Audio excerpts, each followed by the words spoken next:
அனைத்து நல்லுள்ளவங்களுக்கும் வணக்கம். நான் உங்கள் ரவிக்குமார். தினம் ஒரு தகவல் அடிப்படையில் ஜியோ பாலிடிக்ஸ். இந்த ஜியோ பாலிடிக்ஸில் இன்றைக்கி ரொம்ப ஒரு முக்கியமான நாளில் ஜெனீவாவில் அமெரிக்கா ஈரான் பேச்சுவார்த்தை. ஆல்மோஸ்ட் இந்த பேச்சுவார்த்தை ஒரு இறுதி பேச்சுவார்த்தையாக கூட எடுத்துக்கலாம். ஏன்னா அமெரிக்கா கொடுத்த அறிவிப்பாக தான் ஒரு இறுதி கட்டத்தை நெருங்கி இருக்கிறது.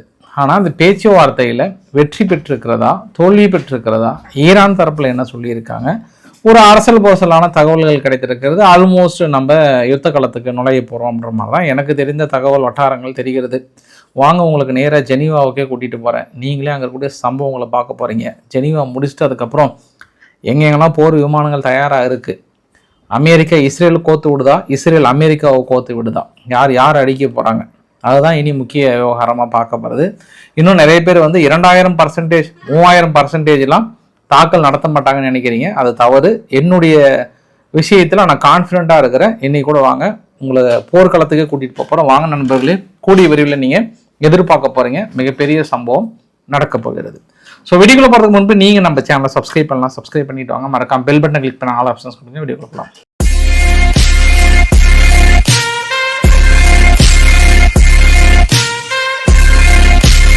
தாக்குதல் நடத்துகிற தேதி வேணால் ப்ரிடிக்ட் பண்ண முடியாமல் இருக்கலாம். ஆனால் தாக்குதல் நடத்துகிறத கண்டிப்பாக நடத்த தான் போகிறாங்க. மேபி அடுத்த 48 மணி நேரம், அடுத்த ஒரு வாரம், இந்த டேட் வேணால் கொஞ்சம் தள்ளி போகலாம். ஏன்னா இது சினிமா படத்தில் வர மாதிரிலாம் இல்லைல்ல. அதுக்கான பெரிய அளவுக்கு திட்டமிடுவாங்க. அடுத்த 6 மாதத்துக்கு என்ன ஆகும், 3 மாதத்துக்கு என்ன ஆகும், அந்த மாதிரியான பெரிய திட்டங்கள்லாம் இருக்கும். அதனால் கொஞ்சம் ரொம்ப பொறுமையாக தான் எடுப்பாங்க. ஆனால் இப்போ நடக்கிற சம்பவத்தெல்லாம் உங்களுக்கு ஒவ்வொன்றா சொல்கிறேன், நீங்களே ப்ரிடிக்ட் பண்ணிப்பீங்க. அதற்கு முன்பு எனக்கு ஒரே ஒரு டைலாக் தான், இந்த வடிவேல் டைலாக் ஞாபகம் வச்சுக்கோங்க. இந்த வின்னர் படத்தில் அடியேங்க அப்பா, அடி கொடுத்த கைப்புள்ளிக்கே இவ்வளோனா அடி வாங்கணும், உயிரோடு இருப்பானா, அந்த டைலாக்கை ஞாபகத்தில் வச்சுக்கோங்க. ஏன்னா எப்போவுமே உக்ரைன் தரப்புலையும் சரி, நேட்டோ தரப்புலையும் சரி, அமெரிக்கா தரப்புலையும் சொல்லப்படுகிற விஷயங்கள் என்னென்னா, ஒரு மாதத்துக்கு 25,000 ரஷ்ய வீரர்கள் இறக்குறாங்க. எவ்வளோ? ஒரு மாதத்துக்கு 25,000 ரஷ்ய வீரர்கள் இறக்குறாங்க அப்படின்ற ஒரு தகவலை சொல்லிட்டே, அதுவும் உக்ரைன்லாம் சொல்லும் போது ஒரு 13 லட்சம் பேர்த்துக்கு மேலே இறந்து போயிட்டாங்கன்ற மாதிரிலாம் சொல்கிறாங்க. சரி, அவ்வளோ சொல்கிற நீங்கள் இன்றைக்கி இந்த இறந்த உடல்களை பரிமாறிக்கிறாங்க.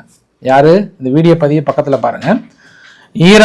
ஈரானே எடுத்து பாருங்கள். அந்த விஷயம் பேசுகிறதுனால ரஷ்யாவும் உக்ரைனும் பரிமாறிக்கிறாங்க. ரஷ்யா தரப்புலேருந்து எவ்வளோ இறந்த உடல்களை கொடுக்குறாங்க? 1000 உடல்கள் கொடுக்குறாங்க. அதாவது உக்ரைனுடைய சோல்ஜர்ஸோட உடல்களை 1000 பேர் கொடுக்குறாங்க. இவங்க பதிலுக்கு ரஷ்யாவுடைய வீரர்களோட உடல்கள் எவ்வளோ கொடுக்குறாங்க? வெறும் 35 பேர்த்த கொடுக்குறாங்க. எனக்கு இதான் எனக்கு புரியல. கேட்டால் நம்மளாதான் சோறு, வெள்ளைக்காரங்க பொய் சொல்ல மாட்டாங்கன்னு வேற ஜெலன்ஸ்கி வெம்பி பேசுகிறாரு. ஏதாவது ரேஷியோ, ஏதாவது அட்லீஸ்ட் ஒரு கொஞ்சமாவது மேட்ச் ஆகுதா? ரஷ்யா இந்த பக்கம் உக்ரைனுடைய இறந்த சோல்ஜர்ஸோட உடல்கள் 1000 பேர்த்த ஒப்படைக்கிறாங்க. இவங்க பதிலுக்கு 35 பேர்த்த ஒப்படைக்கிறாங்க. இப்போ நீங்கள் அந்த வடிவேல் காமெடி வின்னர் படத்தில் காமெடி ஞாபகம் வச்சுக்கோங்க. இவங்க இத்தனை நாள் பேசின டைலாக்கெல்லாம் என் மனசுக்குள்ளே வருது. ஏதோ உக்ரைனில் வெறும் 10,000 பேர் 5,000 பேர் இறந்து போன மாதிரியும், அங்கே ஏதோ 15 லட்சம் பேர் இறந்து போன மாதிரியும் நீங்கள் கதையை கட்டிட்டு இருக்கீங்களே. இது மாதிரி தான் இதுக்கு முன்பு இறந்த உடல்கள் சப்மிட் பண்ணும்போதும் இதே ரேஷியோ தான். இந்த பக்கம் 1500, 2000, 3000 சப்மிட் பண்ணுவாங்க. இவங்க வெறும் 20, 30, 40 தான் சப்மிட் பண்ண. அதிகபட்சம் அவங்க 100க்கு மேலே சப்மிட் பண்ணல. யாரு? உக்ரைன் தரப்புல.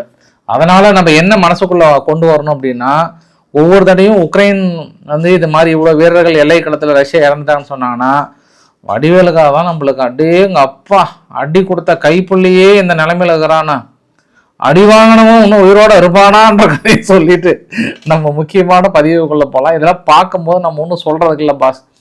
இந்த போர் நிலவரங்கள், கலை யதார்த்தங்கள்லாம் ஒன்றுமே தெரியாத ஆளா ஐரோப்பா கிட்ட வேணா ஏமாத்தலாம். அவங்க தான் பாவம் வெளுத்ததெல்லாம் பாலுன்னு ஜெலன்ஸ்கி சொல்றதெல்லாம் கை தட்டிக்கிட்டு 10 நிமிஷம்னாலும் எந்திரிச்சு கை தட்டுவாங்க. பட் உங்ககிட்ட என்ன வேலை நடக்குமா சொல்லுங்க. நீங்க யார்? நீங்க சாதாரண ஆளா? அதனால நேரம் வாங்க நம்ம பதிவுக்குள்ள போகலாம். நம்ம விக்ஸாப் அவர்கள், அதாவது அமெரிக்கா சார்பாக ஸ்டீவ் விக்ஸாப், ஜெரால்டு குஷ்னர் இவர் கலந்துக்கிறாங்க ஜெனீவாவில், சுவிட்சர்லாந்தில். அவங்க ஈரான் தரப்புல இருந்து அராக்சி அவர்கள் கலந்துக்கிறாங்க. ரொம்ப ஆவலாக எதிர்பார்த்தது. ஒரு இந்திய நேரப்படி ஒரு 3 மணிக்கு இருக்கும். ஆனால் போனாங்க.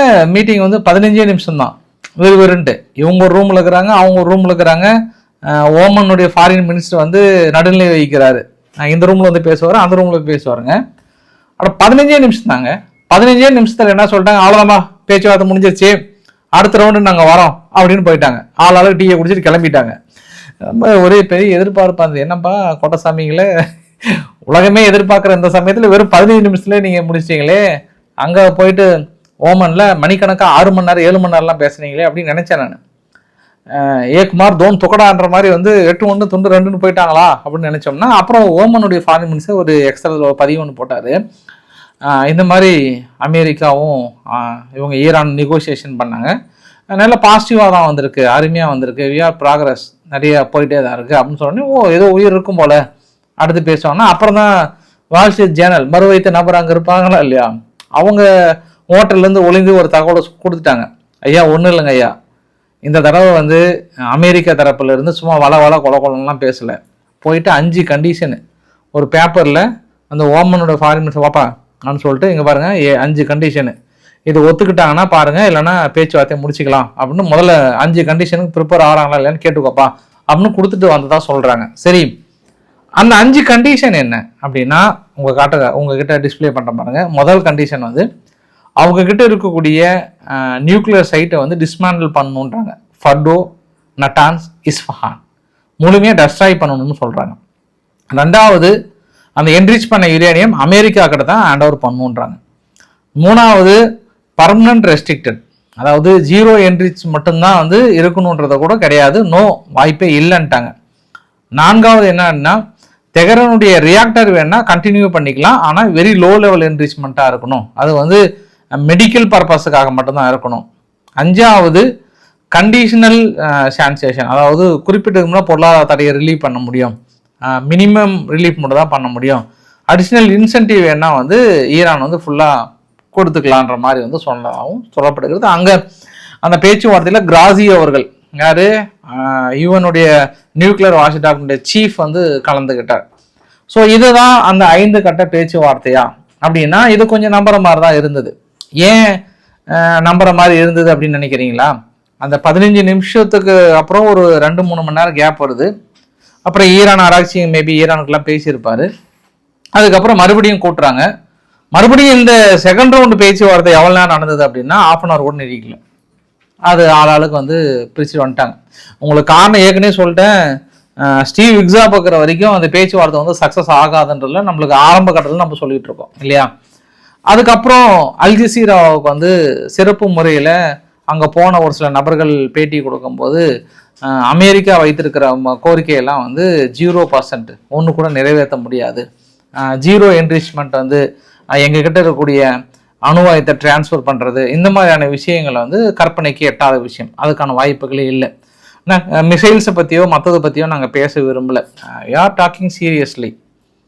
இது மாதிரி நம்பதகாத விஷயங்கள், ஒரு சில ஃபேக் விஷயங்கள்லாம் கொண்டு வந்து மேட்ச் பண்ணி எங்ககிட்ட அணுவாயுதம் இருக்குன்னு சொல்கிறது, இதெல்லாம் நல்லா ஏற்றுக்கலாம் முடியாது, வாய்ப்புகளே இல்லை அப்படின்ட்டு அல் ஜசீராவும் சொல்லியிருந்தாங்க. இப்போ ஜஸ்ட் நான் வந்து கரெக்டாக இந்த வீடியோ எடுக்கும்போது 9 மணி தான் எடுத்தேன், அதுக்காக தான் வெயிட் பண்ண ரிசல்ட் வரட்டும் தான் வெயிட் பண்ணிட்டு இருந்தேன். கரெக்டாக ஃபைனலாக வரும்போது இல்லை பாஸ் பேச்சுவார்த்தை ஃபெயிலர் தான் பாஸ் அப்படின்ட்டு அங்கேருந்து மறுவைத்த நபர்கள் மெயிலில் வந்து ரொம்ப டீட்டெயிலாக சொல்கிறாங்க.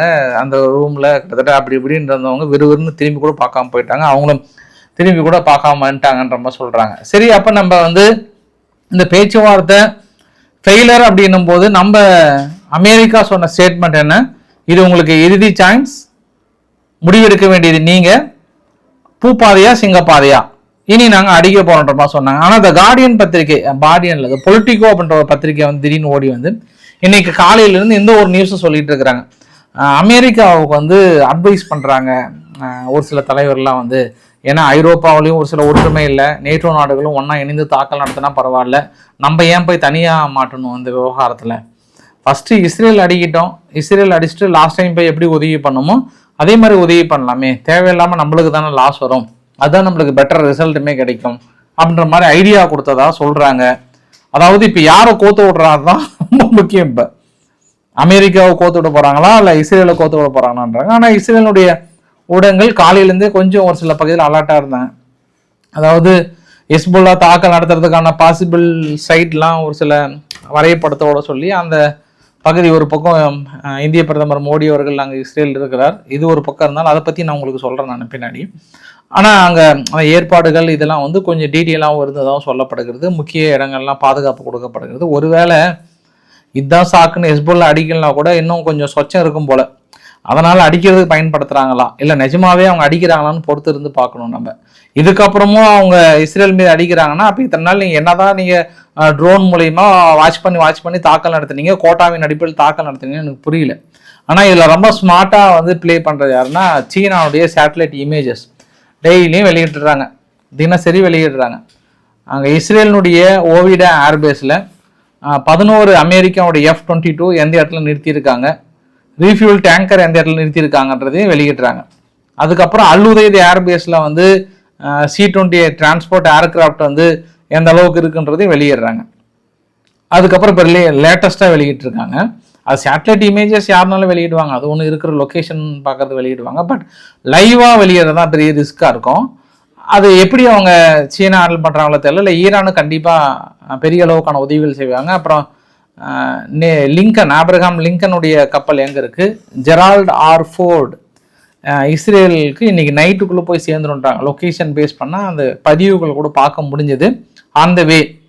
அப்புறம் இந்த பேச்சுவார்த்தை கிட்டத்தட்ட அந்த 15 நிமிஷம் கொடுத்து வரும்போதே அந்த மிடில் ஈஸ்ட்டை நோக்கி போர் விமானங்கள்லாம் சென்று கொண்டு இருந்ததா அப்படின்னா கண்டிப்பாக போச்சு. இன்னைக்கு கூட ஒரு 12க்கும் மேற்பட்ட F-35A ஃபைட்டர் ஜெட்டும், அதுக்கப்புறம் அடுத்தடுத்த அமெரிக்காவோட சூப்பர் கேலக்சியினுடைய விமானங்களும் வந்து பெரிய அளவுக்கு பறந்து கொண்டே இருந்து ஓய்வின்றி சென்று கொண்டே இருந்திருக்கிறது. அது நெருங்கிடுச்சு பாஸ். அல்-உதைத் ஏர்பேஸில் அல்-உதைத் என்ற பாருங்க, இங்கே நம்ம மால்தீவ்ஸ் பக்கத்தில் இருக்குல்ல, இந்த தீவு பக்கத்தில் பார்த்தோம்னா இப்போ at present 6 F-16 fighter jet, 3 KC-135 டேங்கரும், 2 P-8 மேரிடைம் பேட்ரோல் ஏர்கிராஃப்டும், அப்புறம் C-130J டிரான்ஸ்போர்ட் ஏர்கிராஃப்டும், அப்புறம் கேலக்ஸி எல்லாமே ஃபுல்லாக வெயிட்டிங்கில் அந்த இடத்துல இருக்குன்ற மாதிரி வந்து சொல்கிறாங்க. பட் மார்க்கோ ரூபியோ அவர்கள் காலையிலே சொல்கிறாரு, ஈரான் கிட்ட இன்டர் கான்டினென்டல் பேலிஸ்டிக் மிசைல்ஸ் மட்டும் இல்லாமல் அணு ஆயுதம் நெருங்கிட்டாங்க அப்படின்ற ஒரு குற்றச்சாட்டை வந்து தொடர்ந்து முன்வைக்கிறாங்க அமெரிக்கா. பட் இந்த குற்றச்சாட்டை நம்ம எப்படி பார்க்கலாம்னா, இது ஏற்கனவே ஈராக்கில் சதாம் ஹுசைன் அவர்கள் இருக்கும்போது அணு ஆயுதம் இருக்குன்ற இந்த கதையை கட்டிட்டு இருந்தாங்க. இந்த கதையை உங்களுக்கு பக்கத்தில் ஒரு வீடியோ பதிவுது. இந்த வீடியோ பதிவில் ஒவ்வொரு வருஷம் 1995 மேட்ச் பண்ணி போட்டிருக்காங்க.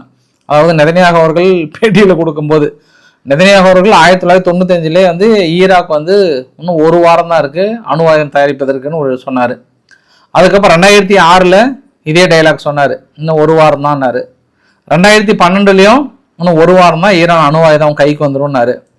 2015 மறுபடியும் ஒரு வாரம் தான் சொல்கிறாரு. இது எல்லாமே அவர் கொடுத்த பேட்டி. அதுக்கப்புறம் 2018 இன்னும் ஒரு வாரம் தான்றாரு. இப்போ 2025 சொல்கிறாரு, 26 சொல்கிறாரு. ஸோ அதனால் இந்த கதையை பொறுத்த வரைக்கும் நம்ம பாட்டி காலத்துலேருந்து வந்துட்டு இருக்கு. நம்ம பாட்டி தாத்தா காலத்துலேருந்து ஈரான்கிட்ட வந்து அணு ஆயுதம் இருக்குன்றதுல ஒன்றுப்பா நீங்கள் அடிக்கணும்னு ஆசைப்பட்டீங்கன்னா அடிச்சுக்கோங்க. இந்த மாதிரி கதையை கட்டி அடிக்கணுன்றது தான் கொஞ்சம் ரிஸ்க். இப்போ ஈரான் வளர்ந்துச்சுன்னா மிடில் ஈஸ்டில் பிரச்சனையாக இருக்குது, அது இஸ்ரேலுக்கு பிரச்சனையாக இருக்குன்னு வெளிப்படையாக சொல்லிட்டு அடிங்க. இந்த மாதிரி போலியான ஒரு குற்றச்சாட்டுகளை சுமத்தி அவங்களை அடிக்காதீங்கன்றது தான் பெசஸ்கியன் அவர்களும் சொல்கிறாரு. ஈரானுடைய பிரதமர் பெசஸ்கியன் அவர்கள் என்ன சொல்கிறாருன்னா, பிரசிடென்ட் அவர்கள், ஏங்க இந்த 12 நாள் யுத்தத்தில் மட்டும் ஆல்மோஸ்ட் நம்ம 28,000 ஸ்ட்ரீட் அசாசினேஷன் நடந்திருக்காங்க. 28,000. இன்னைக்கு தான் பகீர் குற்றச்சாட்டை சொல்றாரு. நம்ம ஃப்ரைடே ப்ரேயர் நடத்துகிற இமாமை கொண்டுட்டாங்க. நம்ம சயின்டிஸ்ட் ஒருத்தர் கூட இல்லை. நம்ம சயின்டிஸ்ட் கம்யூனிட்டியை வந்து டோட்டலாக காலி பண்ணி வச்சுட்டாங்க. நம்ம முக்கிய நபர்களை அடுத்தடுத்து அசாசினேஷன் ஃபுல்லாக ரெஸ்ட் விடாமல் அடிச்சிட்டாங்க. இதுக்கெல்லாம் நம்ம எங்கே போய் சொல்றது? நம்ம இதை விடவா வேற என்ன நம்ம பண்ணிட போகிறோம்? தொடர்ந்து பொய்களையும் போலிகளையும் புரோட்டங்களையும் நம்ம நாட்டின் மீது பரப்பி விட்டு அதை நம்ப வைத்து தாக்கம் நடத்துவதற்கான காரணங்களை தேடிக்கொண்டிருக்கிறது ஒருபொழுதும் எங்களால் ஏற்றுக்கொள்ள முடியாது. பேச்சுவார்த்தை என்றால் பேச்சுவார்த்தை, எங்களிடம் அணு ஆயுதம் இல்லை என்றால் இல்லை. ஏன் இப்படி எங்கள் மீது வன்மமாக திணிக்கிறீர்கள் அப்படின்ற மாதிரிலாம் அவர் ஒரு பக்கம் நீங்க வெறிச்சு எரிஞ்சிருக்கிறாரு. பட் ஈரான் என்ன சொல்றாங்கன்னா, பாஸ் நாங்களும் அதே கண்டிஷன் தான், இந்த அரட்டல் ஊட்டலுக்கெல்லாம் பயப்பட மாட்டோம், வர்றதுனா வா, அடிக்கிறனா அடி, நாங்களும் திருப்பி அடிக்கிறோன்ற கண்டிஷன் தான் அவங்களும் இருப்பாங்க, அவங்களும் இருக்கிறாங்க. ஆனால் ஒன்று மட்டும் புரியுதுங்க, இந்த ஸ்டூடெண்ட் ப்ரோட்டஸ்ட் வந்து அழகா நேக்கா கையில் ஹேண்டில் பண்ணிட்டாங்க ஈரான். இன்னைக்கு என்ன சொல்லிட்டாங்க, எல்லா யூனிவர்சிட்டி க்ளோஸ் பண்ணிட்டு ஆன்லைனில் நடத்து பண்ணிட்டாங்க. இப்போது ஆன்லைனில் கிளாஸ் எடுத்துக்கொண்டாங்க. இப்போ இந்திய மாணவர்களுக்கு பிரச்சனை இல்லைல்ல, வாப்பா கிளம்பி வாங்கப்பா, நீங்கள் என்ன சொன்னீங்க எத்தனை நாளா அங்கே யூனிவர்சிட்டியில் அது இருக்குது இது இருக்குன்னு சொல்லிட்டு அங்கேயே இருந்து வரமுடியலன்னு சொன்னீங்கல்ல, இன்றைக்கி அங்கே யூனிவர்சிட்டி அனௌன்ஸ் பண்ணிட்டாங்க. அடுத்து இன்னும் ஒரு 15 நாளைக்கு எல்லாருக்கும் ஆன்லைன் கிளாஸ் தான் கிளம்புங்கிறாசாகும் சொல்லிட்டாங்க. அதனால் இந்த ப்ரோட்டஸ்ட் வந்து ஈஸியாக தனது கட்டுக்குள்ளே கொண்டு வந்திருக்காங்கன்றது ஒரு கூடுதல் தகவல். அது இல்லாமல் 2 தகவல் என்னென்னா, ஈரான் தொடர்ந்து ஆயில் டேங்கரை ஒரு சில பகுதியில் ஹோல்டு பண்ணிட்டே இருக்கிறாங்க, போர்க்காலங்களில் தனக்கு தேவைப்படுன்றனாலையும். தொடர்ந்து அடுத்தடுத்த பயிற்சிகளில், அதாவது Fateh 360 ballistic missiles, Fateh 450, Shahed drone 136, இது எல்லாமே பேந்தர் அபாஸில் இருந்து பெரிய அளவுக்கான பயிற்சிகளை மேற்கொள்ள போகிறாங்க. இனி நம்ம பார்க்க வேண்டிய பதிவுகள் என்னென்னா, இந்த வரைபடத்தில் பார்த்துக்கோங்க, இது நாளையிலேருந்து ரொம்ப முக்கியமான பகுதிங்க. எங்கெல்லாம் மிலிட்டரி பேஸ் இருக்குது, oil refinery, airbase, municipal facilities, industrial zone, weapon deposit, radar station, mine, இனி தாக்கல் நடத்தக்கூடிய மிக முக்கியமான பகுதியும். அதே போல் கீழே இருக்கக்கூடிய கடல் பகுதி மட்டும் பாருங்கள், ரொம்ப பஃபர் ஜோனாக இருக்க போதும். அந்த இடத்துல தான் வந்து என்ன காரணம் அப்படின்னா, போர்க்கப்பல்கள் 2 இருக்கு பாருங்கள், அதெல்லாம் வந்து பெரிய அளவுக்கு நிலைநிறுத்தியிருக்காங்க, டஸ்ட்ராயர் நிலைநிறுத்தியிருக்காங்க, ஈரானும் பக்கத்தில் இருக்காங்க. ஸோ கொஞ்சம் ஈராக்கை ஒட்டி இருக்கக்கூடிய பகுதிகளும் அசர்பைஜான் ஒட்டி இருக்கக்கூடிய பகுதிகளும் இனி நம்ம கண்காணிக்க வேண்டிய பகுதியாக இருக்கும் என்பது ஒரு கூடுதல் தகவல். இது அங்கே இருக்கக்கூடிய முழுமையான தகவல். அடிஷ்னலாக பிரதமர் மோடி அவர்கள் 2 நாள் சுற்றுப்பயணம், நேற்றைய முழு பதிவு உங்களுக்கு ஆர்கே சேனலில் போட்டிருந்தேன். அதுக்கப்புறம் இன்று முக்கியமான அக்ரிமெண்ட், ஆல்மோஸ்ட் ஒரு 16 அக்ரிமெண்ட்டுங்க. ஸ்பெஷல் பார்ட்னர் கேட்டகரியில் இனி இந்தியாவும் ரிலேஷன்ஷிப் வந்து, இந்தியா இஸ்ரேலுக்கான ரிலேஷன்ஷிப் வந்து பெரிய அளவுக்கு அடுத்த லெவலுக்கு டெவலப் பண்ணியிருக்காங்க. அக்ரிகல்ச்சர் இன்னோவேஷன், சிவிலியன்ஸுக்கான drone usage, satellite data cooperation, irrigation and fertiliser, அதாவது விவசாயம் சார்ந்த உரங்கள் மீதி எல்லாமே, அப்புறம் pest control, greenhouse cultivation, advanced agritech knowledge ட்ரான்ஸ்ஃபர்னு சொல்லிட்டு, அப்புறம் ரிசர்ச் அண்ட் இன்னோவேஷன் சென்டர். இது இல்லாமல் அடுத்து மொத்தம் ஓவராலாக எக்ஸ்பர்ட் சேஞ்சஸ், அப்புறம் ட்ரைனிங் ப்ரோக்ராம், அது மாதிரி நிறைய விஷயங்கள். இதில் மேக் இன் இந்தியா கான்செப்டில் அயன் டோம் வந்து இந்தியாவில் தயாரிப்பதற்கான ஒப்புதல் கொடுக்குற மாதிரி கேள்விப்பட்டேன். ஆல்மோஸ்ட் ஒப்புதல் ஆயிருக்குன்ற மாதிரி சொல்லியிருக்காங்க. இது வந்து இந்தியாவுடைய டிஃபென்ஸ் செக்டருக்கு வந்து மிகப்பெரிய ஒரு பூஸ்டாக பார்க்கலாம் நம்ம. பட் ஈரான், நிறைய பேர் சொல்லலாம் ஈரானிடம் அயன் டோம் வந்து ஃபெயிலியர் ஆயிடுச்சு அப்படின்னு நீங்கள் நினைக்கலாம். பட் நம்ம ஈரான் ரேஞ்சுக்கான ஆயுதம்லாம் இல்லையே, இவங்க டமி பீஸ் சீனா கிட்ட தானே வாங்குறாங்க. அவங்க யார், பாகிஸ்தான். அது ஒன்றும் பிரச்சனை இல்லையா நம்மளுக்கு, அதெல்லாம் நம்ம இடைமறிச்சு ஈஸியாக தாக்கல் நடத்திடலாமே. இப்போ ரீசெண்டாக கூட கேள்விப்பட்டேன், துருக்கி வந்து பெரிய அளவுக்கு ட்ரோன் கொடுத்தாங்க. ஆப்ரேஷன் சிந்தூருக்கு அப்புறம் நான் உங்களுக்கு ட்ரோனே கொடுக்க மாட்டேன் அப்படின்ட்டாங்களாம் துருக்கி தரப்புலேருந்து. ஏன்னா லாஸ்ட் டைம் உங்களுக்கு கொடுத்து நீங்கள் ஒன்று கூட சக்ஸஸ் ரேஷியோ காட்டாதனால எனக்கு சேல் ஆகலை, எங்கே போனாலும் காரி துப்புறாங்க அப்படின்ற மாதிரி யாரும் துருக்கி சொன்னதாக கேள்விப்பட்டேன் நான். அதனால் நம்மளுக்கு அயன் டோம் வந்து மிகப்பெரிய ஒரு சக்ஸஸ் ரேஷியோ. அது இல்லாமல் இன்னும் அடுத்த டெக்னாலஜி வந்து நிறைய ஷேர் பண்ணுறாங்க, இதை நம்ம பார்க்கலாம்.